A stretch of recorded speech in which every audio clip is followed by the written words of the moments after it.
How to create reels in Picsart. Want to make eye-catching reels for socials? Here's how to create them in Picsart. First, open the video editor and set your canvas to a vertical aspect ratio like 9:16. It is perfect for reels.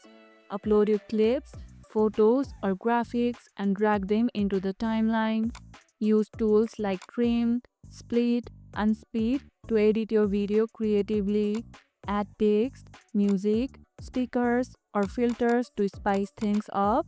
You can also apply transitions between scenes for smoother flow.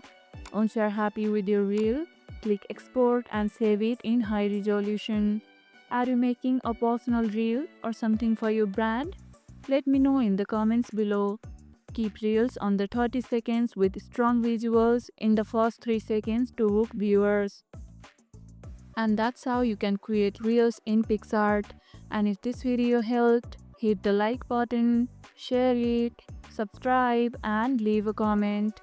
Thanks for watching and I'll see you in the next one.